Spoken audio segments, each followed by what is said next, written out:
सबसे पहले क्वेश्चन को अच्छे से पढ़ेंगे, उसके बाद बनाना शुरू करेंगे। देखिए क्वेश्चन में दिया हुआ है कि 4 सेंटीमीटर, 5 सेंटीमीटर और 6 सेंटीमीटर भुजाओं वाले एक त्रिभुज की रचना कीजिए। फिर इसके फलस्वरूप एक अन्य त्रिभुज की रचना कीजिए जिसकी भुजाएं दिए हुए त्रिभुज की संगत भुजाओं की 2/3 गुनी हो।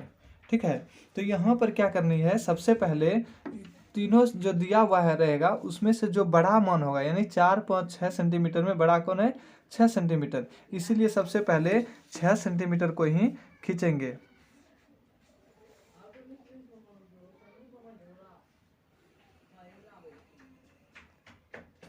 देखिए ये 6 सेंटीमीटर हो गया। सबसे पहले 4 सेंटीमीटर को मापेंगे यहाँ से।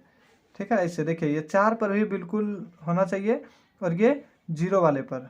ठीक है, यहाँ तक इसको अच्छे से नाप लेंगे और जैसे इसको नापेंगे उसके बाद इसको यहाँ से इस पर से इधर चाप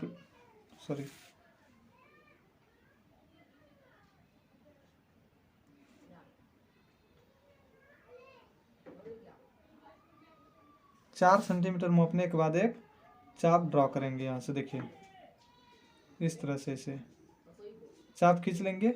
ठीक है, फिर अब इस साइड से 5 सेंटीमीटर खींचेंगे। तो यहाँ से पहले 5 सेंटीमीटर इसको माप लेते हैं। ये 5 सेंटीमीटर यहाँ से माप लेंगे और इस साइड से 5 सेंटीमीटर पर यहाँ एक चाप ड्रॉ करेंगे। ठीक है, अब जहाँ पर ये दोनों मिल गया, ये बिंदु और इस बिंदु से एक रेखा इधर खींचेंगे और एक रेखा इधर, इस साइड, दोनों साइड में इसको खींचना है रेखा।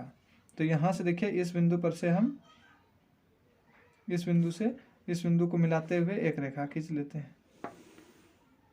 ठीक है, और इस साइड में भी इधर से उसको वहाँ मिलाएंगे।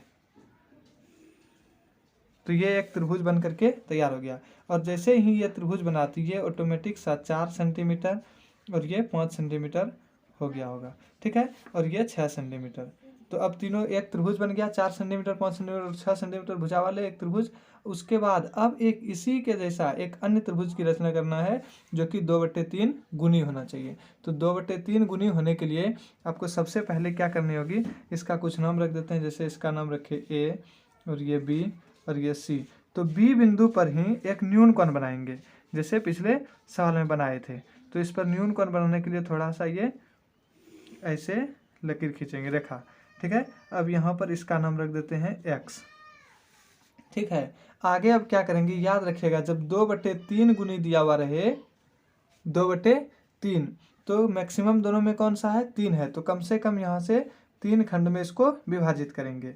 तो इस तरह से इसको 3 खंड में विभाजित कर लेते हैं।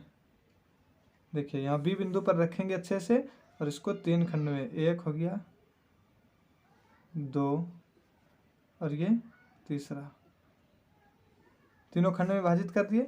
अब इसका नाम लिखेंगे कि B1 और B2 और इसका B3।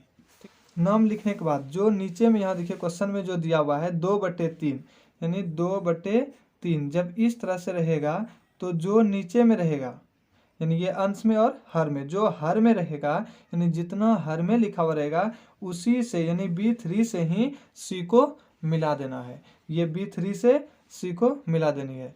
तो यहाँ पर क्या करेंगे, सबसे पहले चूंकि नीचे में 3 है लिखा हुआ, यानी हर में 3 है, इसलिए B3 को ही C से मिलाना है। ठीक है, यहाँ से ध्यान रखिएगा। तो ये हो जाएगा B3 और C को मिला दिए। अब इसके बाद क्या करना है, ये 3 का कम हो गया है तो बचा शेष 2। तो 2 का यूज करने के लिए सबसे पहले इस पर एक चाप ड्रॉ करेंगे। यहाँ पर B3 पर एक छोटा करके इसको, देखिए याद रखिएगा ये B2 से छोटा होना चाहिए, थोड़ा सा छोटा। तो B2 से छोटा करके यहाँ से एक चाप ड्रॉ किए। देखिए इतना बड़ा चाप ड्रॉ किए और इतना ही बड़ा चाप इस अब 2 वाले से, ये जो 2 है इसी 2 वाले से यहाँ पर रख करके B2 से रख करके और इस पर भी उतना ही बड़ा चाप ड्रॉ करेंगे। देखिए इस तरह से चाप ड्रॉ कर लिए। अब अब क्या करना है, यहाँ पर इसको मापेंगे। सबसे पहले इसको क्या करना है, मापना है आखिर ये कितना दूरी पर कटा है। इस तरह से इसे खड़ा करके अच्छे से, ठीक है, यहाँ से इसको रखेंगे और यहाँ पर ये ठीक बिंदु पर इसको मापेंगे। यहाँ पर माप लिया ऐसे ठीक बिंदु से, और इसको उठा करके अब यहाँ रखेंगे, जहाँ से यह चाप स्टार्ट होती है वहाँ पर रखेंगे और इसको कटा देंगे, जहाँ कटा वहाँ पर कटा देंगे। अब ये कटाने के बाद यहाँ से क्या करना है, इसको यानी B2 को और ये जो बिंदु लास्ट में अभी कटा, इन दोनों को मिलाते हुए एक रेखा खींच देना है।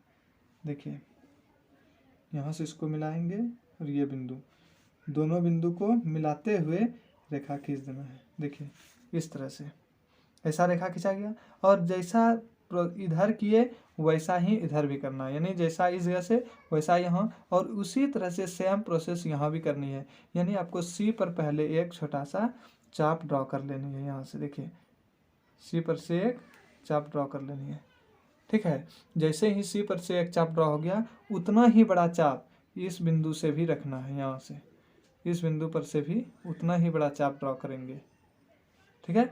और उसके बाद क्या करना, इधर क्या किए थे, इसको मापे थे, उसी तरह से यहाँ से भी इसको छोटा करके माप लेंगे। यानी ये कहाँ पर कटा हुआ है, देखिए यहाँ पर कटा हुआ है, इस तरह से मापेंगे इसको, ठीक है। उसके बाद इसको उठा करके इस बिंदु पर रखेंगे और इसको कटा देना है, जहाँ कटेगा ये कटा देना है।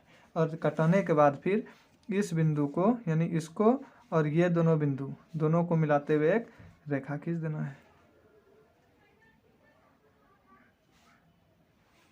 देखिए इस तरह से जब ये इतना खिंचा गया तब ये आपका बन करके रेडी हो गया, ठीक है। देखिए अब इसका भी कुछ नाम लिख दीजिए, जैसे लिखिए ABC, तो यहाँ पर D लिख सकते हैं और यहाँ पर लिख दीजिए E, ठीक है। इतना बनने के बाद इसके जैसे पिछले सवाल में लिखे थे, इस जैसे जैसे बनाते गए वैसे लिखना है, इसमें भी उसी तरह से भी लिखेंगे। यानी जो पहले किए उसको पहले लिखना है रचना के चरण में, फिर बाद में जैसे करते गए वैसे लिखना है।